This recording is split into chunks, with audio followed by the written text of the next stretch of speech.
Otro atributo, hermanos, que es parcialmente comunicable y parcialmente incomunicable es la sabiduría de Dios. Y decimos que es parcialmente comunicable puesto que el hombre ostenta o puede llegar a ostentar sabiduría en alguna medida, y esto es un don de Dios, esto le viene de Dios. Pero también es parcialmente incomunicable, puesto que en esencia el hombre, cuando tiene sabiduría, por lo general, esta es adquirida. Mas en Dios, esta sabiduría no es adquirida, sino que es un atributo. Si se acuerdan, cuando vimos acerca de los atributos de Dios, vimos que los atributos de Dios no son adquiridos, no son accidentes ni adquisiciones, sino son parte de su esencia. Y por ello, este atributo es en este caso, podría catalogarse como incomunicable, puesto que en ese sentido Dios no es que adquirió sabiduría, veremos, sino que Dios es la sabiduría. La sabiduría de Dios es clasificada como parte de los atributos mentales. Así también entonces podría ser incluida, hermanos, dentro del atributo de la omnisciencia de Dios. Pero en este caso nosotros lo hemos separado para un mejor estudio, puesto que algunos teólogos han catalogado también este atributo de la sabiduría de Dios dentro de lo que llaman los atributos mentales de Dios, o los atributos de conocimiento de Dios. Porque en un cierto sentido, la sabiduría entraría dentro de lo que sería la omnisciencia de Dios en cuanto a que Dios todo lo conoce o Dios todo lo sabe. Pero también se distingue entre el conocimiento y la sabiduría, que aunque están íntimamente ligadas, en esencia no son lo mismo. No es lo mismo el conocimiento y la sabiduría. En términos muy burdos, el conocimiento sería sencillamente el almacenamiento de toda la información de los acontecimientos, saberlos, conocerlos o tenerlos ahí almacenados, mientras que la sabiduría es esa virtud o esa capacidad de poder utilizar o utilizando esos conocimientos, aplicarlos a las necesidades o a los propósitos que se tienen. De tal manera, entonces, así llegamos a una definición de lo que sería la sabiduría de Dios. Y para nuestro estudio daremos la siguiente definición de la sabiduría de Dios.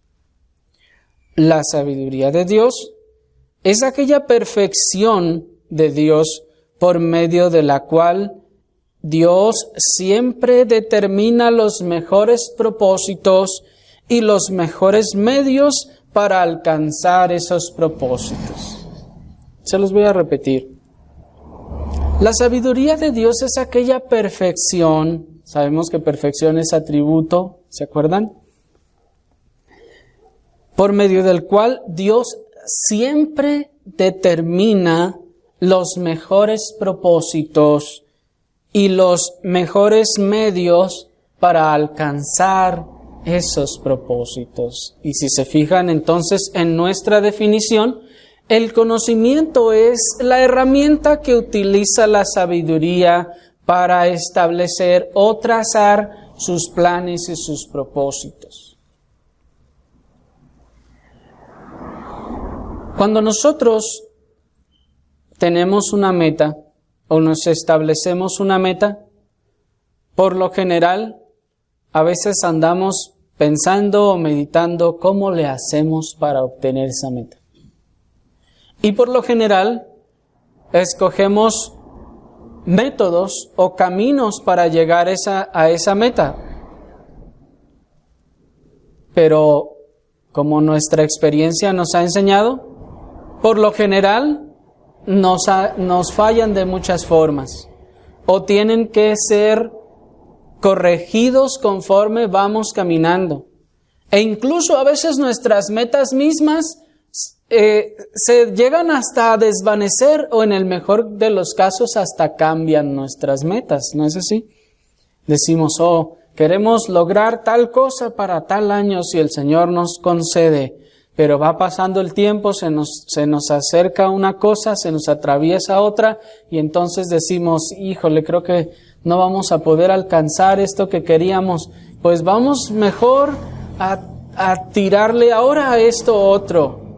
O vamos mejor ahora a buscar esta otra cosa, ¿cierto?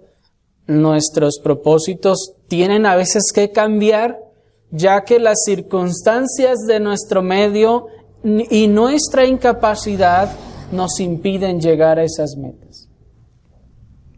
Pero en el caso de Dios, su sabiduría es ese atributo a través del cual Dios entonces veíamos que Él escoge o Él determina los mejores propósitos. Nosotros por lo general escogemos propósitos que nos agradan o pensamos que nos van a beneficiar, pero como la Escritura ya nos enseña que pediremos como conviene, no lo sabemos. Así que podemos nosotros a veces estarnos trazando metas que podrán causarnos algún daño o alguna dificultad.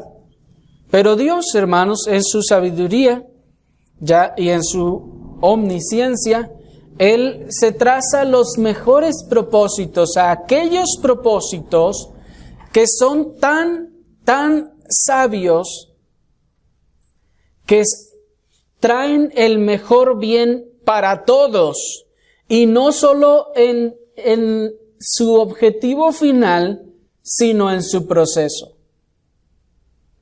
Nosotros cuando trazamos nuestras metas, muchas veces nosotros en el camino llegamos a hacer algunas cosas mal, llegamos a ofender a algunos, llegamos a dañar a algunos, o a causarles mal a los que nos rodean.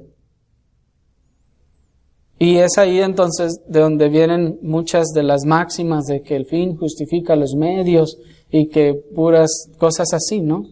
Es que con tal de alcanzar tu meta, tú tienes que hacer todo lo que sea necesario. Y entonces entramos en un montón de asuntos pragmáticos. Pero en Dios, hermanos, su sabiduría no solo es aquella que le lleva a tomar las mejores metas o los mejores propósitos, sino que en su sabiduría Dios escoge los mejores medios para alcanzar los propósitos. Dios tiene la meta de salvar a alguien. Y puede hacerlo en la mente de Dios de 1000 o millones de formas. Pero Dios escogerá aquella que es mejor, tanto para aquel a quien va a salvar, como para todos los que en el camino del proceso, hasta llegar a la meta, estén involucrados. ¿Me explico? Pues no es Dios como nosotros los seres humanos, que en el fin de poder alcanzar la meta de la comodidad del hombre, de tener mayor comodidad o evitar dificultades o mayor trabajo, creamos fábricas que luego dañan el ambiente. O echamos desechos y cuanta cosa y dañamos el medio ambiente o la flora o la fauna. ¿No es así? Dios, hermanos, en ninguna forma podría ser una cosa así, pues en su sabiduría Él escoge de todos los millones de procedimientos o procesos o medios para alcanzar sus propósitos que Él podría tener, escoge siempre el mejor de todos, en el cual Él no produce daño a nadie y ningún tipo de injusticia si alguien de alguna manera se siente agraviado por el método de Dios o por el procedimiento de Dios. Dios no actuará entonces en injusticia alguna para con nadie. Otros han añadido a la definición y han dicho que Dios entonces escoge o determina esos mejores medios para alcanzar sus propósitos conforme a la manera que más le glorifique. Y esto es que se dice que entonces Dios buscará aquellas cosas que más gloria retribuyan a su nombre. Pero, ¿cómo nos expresa esto la Escritura? Bueno, acompáñenme a Job, capítulo 9, y en el versículo 4 vamos a encontrar uno de los tantos y tantos versículos que en la Escritura nos hablan sobre la sabiduría de Dios. Job, capítulo 9, versículo 4. Vamos a leer desde el versículo 1 para hacer contexto. Y dice así la Escritura: Respondió Job y dijo: Ciertamente yo sé que es así. ¿Y cómo se justificará el hombre con Dios? Si quisiere contender con él, no le podrá responder a una cosa entre mil. Él es sabio de corazón y poderoso en fuerzas. ¿Quién se endureció contra él y le fue bien? Hasta allí. La sabiduría de Dios, hermanos, es uno de sus atributos más insondables. Esto es uno de sus atributos más profundos. Sabemos que hasta el día de hoy el hombre no ha llegado a la profundidad total que hay en los océanos. Y en esa profundidad se ha dicho que es todavía mucho más profunda que los montes más altos que tenemos en la tierra. Y la sabiduría de Dios, hermanos, es ese infinito mar insondable, infinitamente profundo, del cual nosotros no tenemos ni la más remota idea o ni el más minúsculo ápice de comparación. Pero el versículo 3, si ustedes notaron, nos establece de entrada al menos un punto de comparación entre la sabiduría de Dios y la ínfima y diminuta sabiduría humana. Nos dice: si quisiere contender con él, no le podrá responder a una cosa entre mil. Y cuando uno lo lee, de repente puede sonar, bueno, una cosa entre mil, pues no es para tanto. Pero hermanos, cuando en un examen de 100 preguntas respondemos la mitad mal, ¿cómo nos sentimos? Les iba a decir primero de 10 porque son las que más populares llegamos a contestar, ¿no? Pero imaginen en un examen de 100 preguntas, si responden la mitad mal, ¿cómo se sienten ustedes? ¿No nos sentimos frustrados? ¿No nos sentimos torpes? ¿No nos sentimos ignorantes? ¿No decimos, qué burro soy, yo pensé que sabía más? ¿No es así? Sobre todo cuando tomamos de ese tipo de que le llaman quiz de internet sobre preguntas variadas sobre algún tema, y nos damos cuenta de que no sabemos ni la mitad cómo nos sentimos decepcionados y decimos, ya cuando vamos llegando a la mitad y no hemos respondido ni 10 bien, ya mejor queremos renunciar a eso, ¿no es así? ¿Cuánto más, hermanos, si al hacérsenos 1000 preguntas no podemos responder ni a una sola? 1000 preguntas, imagínense, ni una sola de 1000 preguntas. Eso es impresionante. O sea, que sacamos 0 en el examen de 1000 preguntas. Y aún el hombre ha dicho que estadísticamente cuando alguien contesta un examen al azar, estadísticamente podrá llegar a acertar por suerte al 50%. Yo creo que de repente tal vez menos, pero imaginen que de un examen de 1000 preguntas no podemos contestar ni una sola y sacamos 0. Ahora, quiero aclarar que esta comparación de sabiduría con Dios es justa. Esto es, no es que Dios nos va a estar preguntando, a ver, dime, ¿cómo le hice yo para crear el universo? No, hermanos, no nos iba a preguntar circunstancias así, pienso yo, sino que Él nos estaría haciendo preguntas que justamente nosotros podríamos o deberíamos saber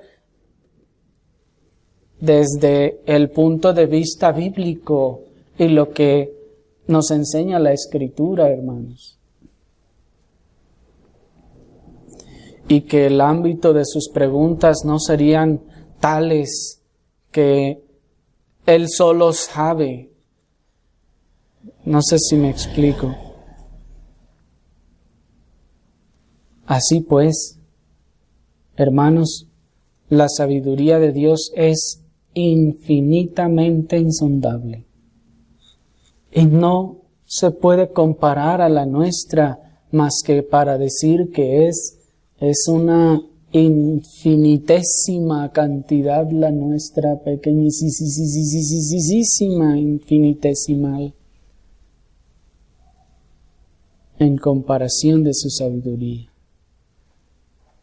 Cuando hablamos de los propósitos y de los medios, nosotros podemos tener 3, 4 propósitos máximo y 3, 4 formas máximo para lograrlos. Pero Dios, hermanos, vamos a ver luego que ha decretado todo lo que ocurre en su creación. Esto es, miles y millones de billones de eventos,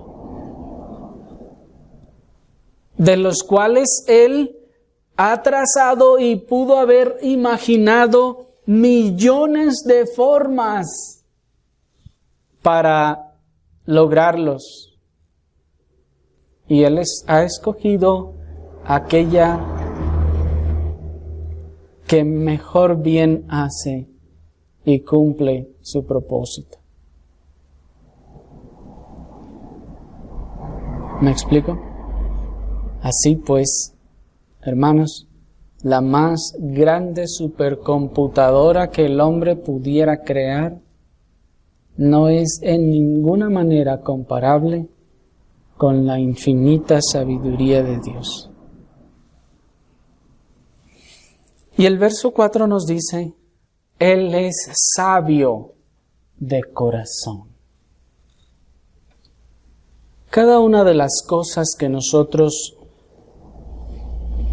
trazamos en nuestros propósitos y en nuestros planes, hermanos, lo hacemos en base al conocimiento adquirido, ya sea a través de la instrucción o a través de la experiencia.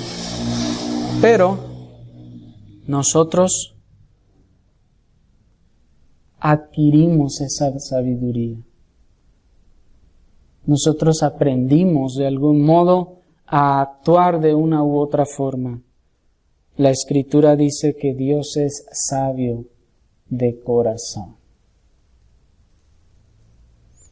Recuerden ustedes que en la Escritura el corazón, la palabra corazón representa el alma del hombre.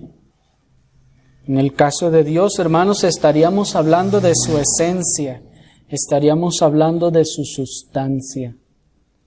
Como si el escritor dijera, su esencia es sabiduría. La sustancia que compone la naturaleza divina es sabiduría. ¿Sí me explico? Dios es sabiduría.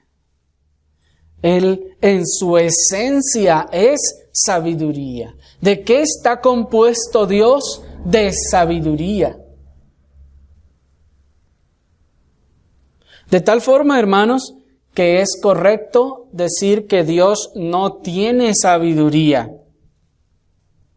Él es la sabiduría. ¿Se me explicó? Porque tener sabiduría, hermanos, implica, al menos en nuestro lenguaje, en la semántica de nuestro castellano, implica que tenemos algo que adquirimos, que algo que tomamos y ahora ya lo tenemos puesto,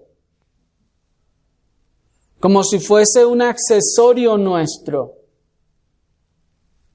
Pero en Dios no es así. Dios es la sabiduría. Así como no podemos decir que el agua tiene agua, la sabiduría, más bien Dios, es sabiduría. ¿Me explico? En otras palabras, Él jamás adquirió sabiduría. Él jamás adquirió sabiduría. En cierto lugar, una persona intentando, de esas personas de ciertos lugares o sectas que no creen en la Trinidad, tratando de explicar aquel texto cuando Dios dice, hagamos al hombre conforme a nuestra imagen, conforme a nuestra semejanza, y lo dice en plural, ¿cierto? Y alguien tratando de dar una explicación a esto, usando el libro de los Proverbios, decía, no, es que ahí Dios está hablando con la sabiduría. Qué cosa más torpe, hermanos. Pues es que allí dice el proverbio, yo la sabiduría estaba con Dios. ¿Se acuerdan? Ahora, Dios, hermanos, no adquirió sabiduría. Dios no es que se encontró con la sabiduría y dijo, oye, tú de verdad que me sirves de mucho. Vente, vamos a trabajar juntos. No, hermanos, eso es un atentado contra la persona de Dios. Eso es una blasfemia. Dios es sabio de corazón, nos dice el versículo. Esto es en su esencia, Él ya es sabio, Él es la sabiduría. De tal manera entonces, pues, que Dios nunca aprendió. Nunca fue instruido ni entrenado para actuar con sabiduría. Él es sabio de corazón. Dios no aprendió de nada ni de nadie. Nuestra sabiduría, si la llegamos a tener, es el producto del aprendizaje. Ya sea del aprendizaje ¿De la instrucción o de la experiencia? Pero así es como nosotros adquirimos la sabiduría. Nosotros la adquirimos, Dios no. Dios la posee. Él es la sabiduría. Así,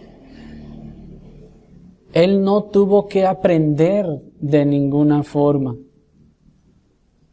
No es que Él primero hizo algunas pruebas, experimentó de alguna forma y entonces aprendió con la experiencia y a continuación actuó ya, ahora sí, ya, este es el bueno. No, hermanos, no de ninguna forma. Pero desafortunadamente, hoy en día en muchos lugares en el evangelicalismo de nuestro tiempo sí se enseña así. Sí se dice así, que Dios aprendió, dicen ellos. Y como hemos dicho en otras ocasiones, ese sistema escatológico del dispensacionalismo, en donde ciertas personas dicen que Dios ha venido ahí intentando de un modo y ahora de otro, y ahora de otro, y ahora de otro, para ver si ahora ya puede por fin hacer entender al hombre. Eso, hermanos, es una ofensa a la sabiduría de Dios. Como veíamos en otra oportunidad también, recientemente, también es una ofensa a la sabiduría de Dios decir que la iglesia no estaba dentro del plan eterno de Dios y que fue un accidente y que a Dios no le quedaba de otra y dijo, pues bueno, pues ya nos rechazaron los judíos, pues ni modo, ahora vámonos con los gentiles. No, hermanos, eso es una ofensa a la sabiduría de Dios. Pues de hecho, es la iglesia, hermanos, en donde se manifiesta de manera plena y total y completa la sabiduría de Dios. Es la iglesia precisamente la prueba viviente de la magnificencia de la sabiduría divina. De ese plan maestro, magnífico, redentor, en el cual la nación de Israel solo era una parte de ese rompecabezas inmenso, de ese infinito mosaico en el que Dios trazó su plan para redención. Plan que tiene su coronación en la iglesia.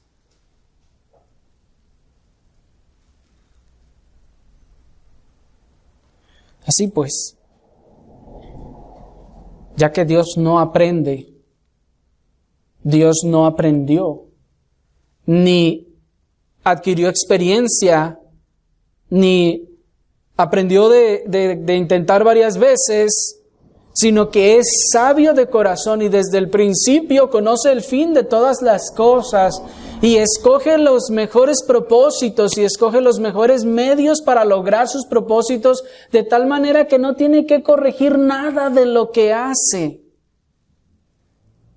Significa o implica a continuación que su sabiduría entonces no aumenta ni disminuye. Eso lo vamos a reiterar cuando vayamos al atributo de la inmutabilidad de Dios, en donde veremos que la sabiduría de Dios para nuestro caso no aumenta ni disminuye. La sabiduría de Dios es plena y es perfecta desde el principio y desde su eternidad.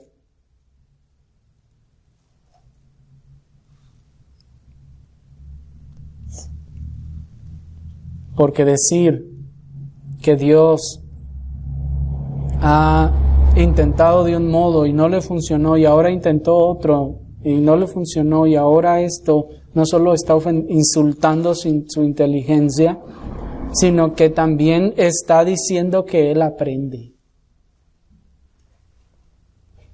No, y Dios no puede aprender porque lo sabe todo.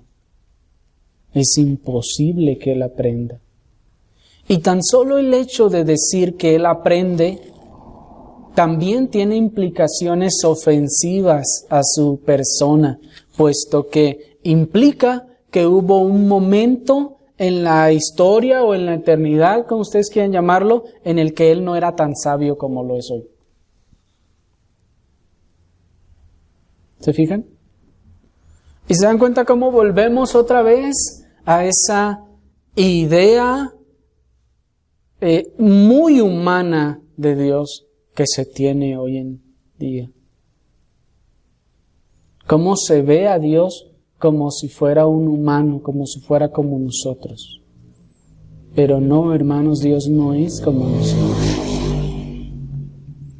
Así, Él nunca hubo un momento en el que fue más sabio que en otro momento. No.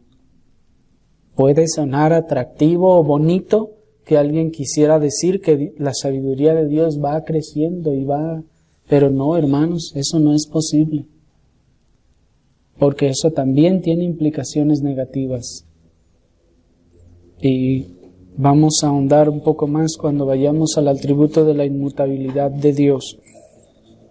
Así pues, Dios, ya que su sabiduría no aumenta ni disminuye, eso implica que Él solo toma decisiones y acciones sabias. Él únicamente va a tomar decisiones y acciones sabias. Y sabias con S mayúscula o con todas las letras mayúsculas. ¿Me explico? Esto es que, como hemos venido diciendo, Él no experimenta y además Él no necesita meditar para tomar sus decisiones.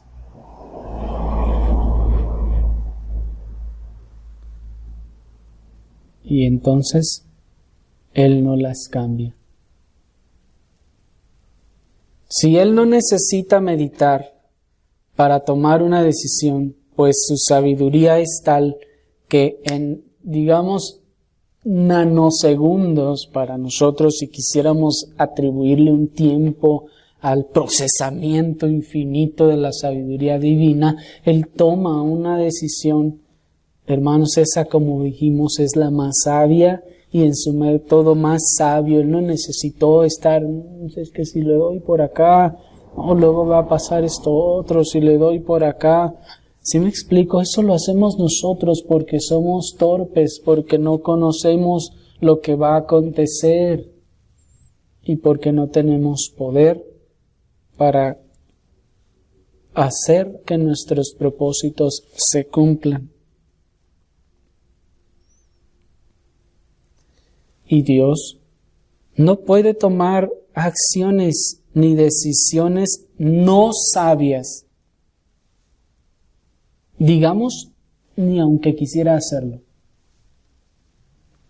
Y digo digamos porque es claro que Dios jamás querría tomar una decisión que no sea sabia, pero lo decimos de esta forma para que ustedes entiendan, hermanos, cómo esta sabiduría de Dios domina toda su mente y su corazón, pues Él es sabio de corazón.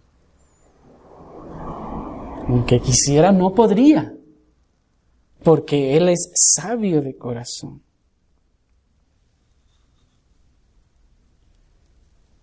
Y absolutamente todo lo que Él ha hecho, pues, hermanos, es lo más sabiamente correcto y ha producido los mejores resultados usando los mejores medios.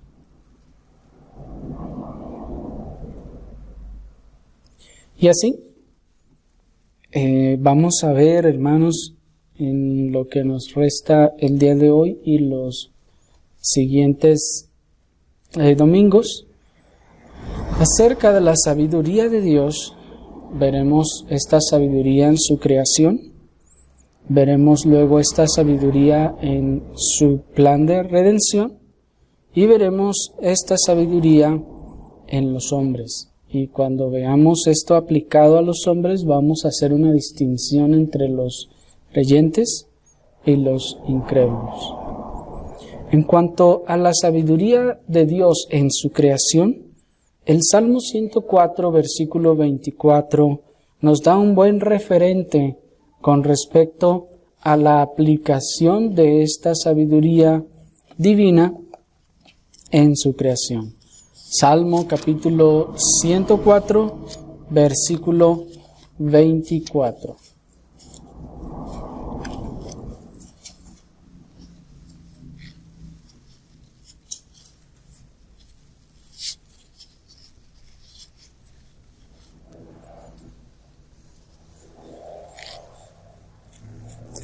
Dice el verso: cuán amables son tus moradas, oh Señor. Perdónenme, hermanos, voy a volver a leer. Cuán innumerables son tus obras, oh Señor. Hiciste todas ellas con sabiduría. La tierra está llena de tus beneficios. ¿Se fijan? La sabiduría de Dios en este versículo primero comienza a observarse en la innumerabilidad de sus obras. El hombre más grande o el inventor más grande se señala en base a la cantidad y también, evidentemente, a la utilidad y complejidad de sus inventos. Y bueno, también que estos inventos sean funcionales y útiles. Y en toda la historia, hermanos, solo se tiene cuenta, en este caso, de un hombre llamado Thomas Alva Edison, que se dice que construyó más de 1000 inventos, 1024, una cosa así. Pero, ¿saben cuántos de ellos usamos hoy en día? Yo creo que ni siquiera el 10%. Pero todo lo que Dios ha creado, hermanos, es millones de veces más o billones de veces más, y su complejidad es infinitamente superior en todas y cada una de las cosas que Él ha creado. Pues cada una de ellas, cada cosa que Él creó, hermanos, es infinitamente compleja. Cada una de ellas tiene su grado de complejidad. Y en cada una de ellas Dios puso su sabiduría. Y dice que todas ellas las hizo con sabiduría. Pues esta creación, hermanos, no es otra cosa que un esbozo de su infinita sabiduría. El salmista enseña que todas las obras creativas de Dios han sido hechas en base a su infinita sabiduría. Ninguna cosa ha sido resultado de la otra. Ningún producto ha sido resultado del otro. Dios, en su sabiduría, ha creado todas estas cosas. No es que Dios primero hubiese creado, como algunos hasta llegan a creer, que Dios haya creado unos microorganismos primitivos y que estos luego dieron lugar a todas las demás cosas que conocemos. O que Dios haya creado a algunos animalitos primitivos y que estos luego a su vez hayan dado lugar al resto de la innumerabilidad de animales que conocemos. No, hermanos, porque esto es aceptar entonces que esa teoría de la evolución tiene bases correctas. Pero Dios creó todas las cosas que hay. No es que Dios creó un solo felino y de allí tuvo un montón de felinos diferentes. No, hermanos, Dios creó a todos los felinos en todas sus tipos y formas. Ninguno mutó para convertirse en algo diferente. Asimismo creó todas las clases o razas de equinos, todas las clases o razas de vacunos, todas las clases y razas de cuadrúpedos, de aves, de reptiles, de peces. Todas ellas fueron parte del sabio designio de Dios. Todas ellas fueron parte del diseño que estaba en la mente de Dios desde el principio.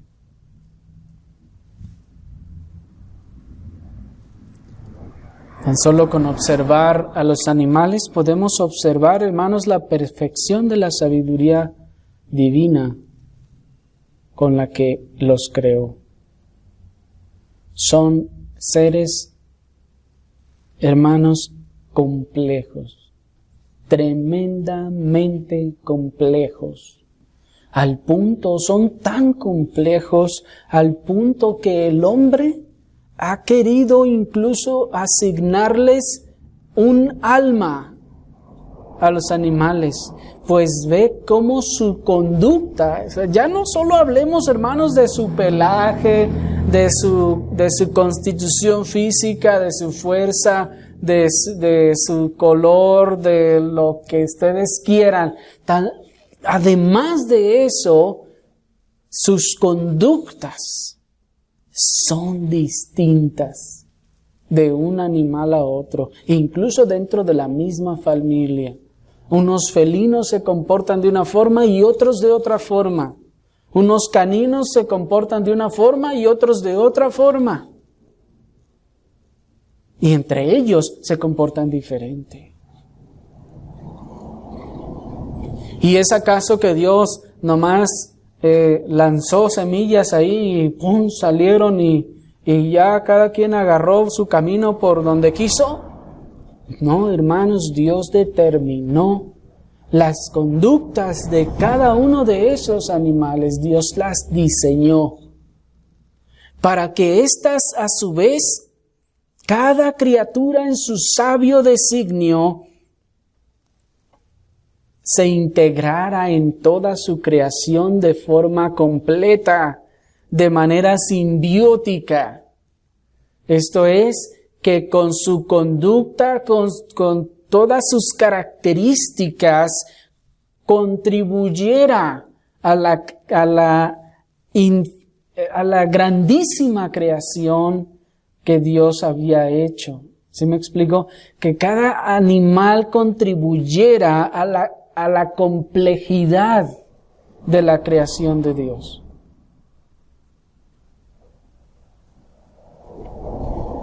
¿Por qué los gatos se comen a los ratones? Porque las arañas se comen a algunos otros insectos. Y bueno, algunas otras cosas así. Pero cada uno de ellos, hermanos, fue diseñado con un propósito en su vida y en su muerte, para que viviendo y muriendo contribuyeran también al plan y propósito divinos. Y así toda la flora, la vegetación, está sabiamente diseñada para nacer, crecer, reproducirse y morir sin ayuda alguna más que el sabio designio de Dios. Porque sigue, hermanos, la tierra de Dios y sus semillas y sus plantas otra vez y siguen y vuelven otra vez a su ciclo y vuelven a nacer y vuelven a crecer. Qué cosa tan maravillosa hizo Dios, hermanos. Dios podía haber creado todo lo que hizo para que durara eternamente y que por más que la patearan no se secara. Pero Dios determinó que eso no fuera así. Dios quiso que todo eso tuviera ese ciclo y que en ese ciclo alimentara también el resto de las cosas en su creación. Y hermanos, nosotros mismos somos incapaces de poder señalar y determinar la maquinaria compleja de la creación y cómo cada cosa que Dios creó son como engranes que van embonando unos con otros para hacer que su creación funcione de manera perfecta y que al final todo esto beneficie a la mayor de sus criaturas, en la tierra, el ser humano. En ese mismo designio sabio de Dios, Él diseñó esta flora y fauna y a todo lo que Él creó de tal forma que se regenerara y sanara sola. El hombre, hermanos, por más complicado, como hemos dicho en otras ocasiones, por más complicado que haya tratado de hacer un invento, siempre termina afectando otras cosas. Termina causando daño a otros y ese invento termina luego en la basura, es desechable. El hombre no ha podido crear siquiera por él mismo un zacatito que crezca, saque su fruto, muera y vuelva a salir más y salga más y salga más. Y Dios proveyó entonces a sus seres de esa cualidad asombrosa de regenerarse a sí mismos. Fíjense qué asombroso, hermanos. El hombre no ha podido hacer ni replicar en la más remota forma en ninguno de sus inventos eso.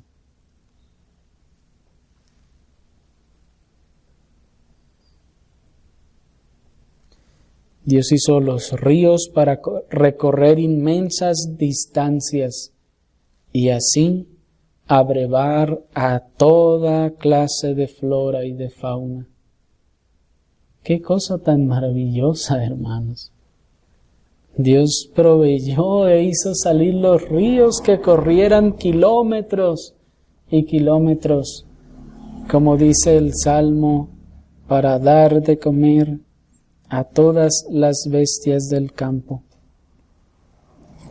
Dice en este mismo Salmo, en el versículo 10, tú eres el que envía las fuentes por los arroyos, van entre los montes, dan de beber a todas las bestias del campo, mitigan su sed los asnos monteses, y a sus orillas habitan las aves de los cielos, cantan entre las ramas. Él riega los montes desde sus aposentos, del fruto de sus obras se sacia la tierra.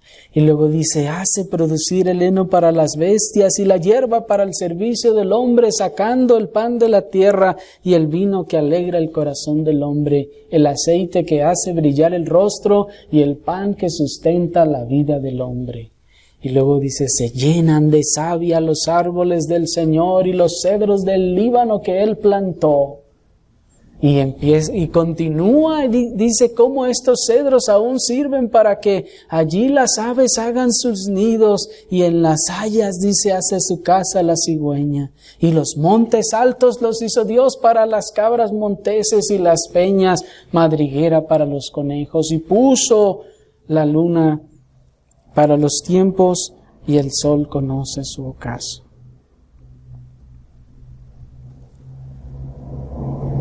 Así pues, hermanos, es maravilloso lo que Dios ha hecho en su creación, y esto nos habla de su inmensa sabiduría. Así, Dios mandó que la tierra produjera suficiente alimento para todos los animales y los hombres. Y por ello, cuán necio es el hombre que se esfuerza en negar la sabiduría de Dios en la creación. Y a ellos es que el apóstol Pablo les reprende en 1 Corintios 1, 19 al 21, y les dice: pues está escrito, destruiré la sabiduría de los sabios y desecharé el entendimiento de los entendidos. ¿Dónde está el sabio? ¿Dónde está el escriba? ¿Dónde está el disputador de este mundo o de este siglo? ¿No ha enloquecido Dios la sabiduría del mundo? Pues ya que en la sabiduría de Dios el mundo no conoció a Dios mediante la sabiduría, agradó a Dios salvar a los creyentes por la locura de la predicación. No tenemos tiempo, hermanos, para explicar tan asombrosas palabras, pero solo queremos decir que tanto en cuestión de la obra de salvación como en la creación, Dios se ha glorificado enloqueciendo la sabiduría de este mundo y tomando lo que ellos llaman locura para mostrarles su locura.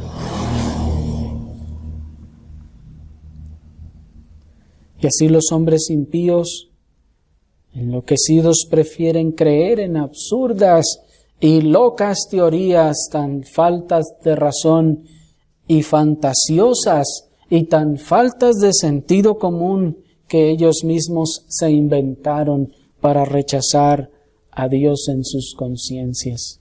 Y entonces, a pesar de ver todas esas maravillas, dicen: no, yo creo que esto salió solo. Allí los millones y los millones de años formaron esta cosa. Y como alguien dijo en alguna ocasión, es como decir que luego de que se encuentran ustedes un vehículo en el desierto, allí medio cubierto con la arena, ¿quién se atreverá a decir que la arena produjo ese carro? Sus llantas, sus rines, todo su sistema de combustión y todo lo que está diseñado específicamente para que funcione, unas cosas cooperando y colaborando con otras. Hermanos, es absurdo, es necedad. Dios, pues, es infinitamente sabio, y no querer aceptarlo o verlo así ha llevado a muchos a la locura. Oremos, hermanos, al Señor.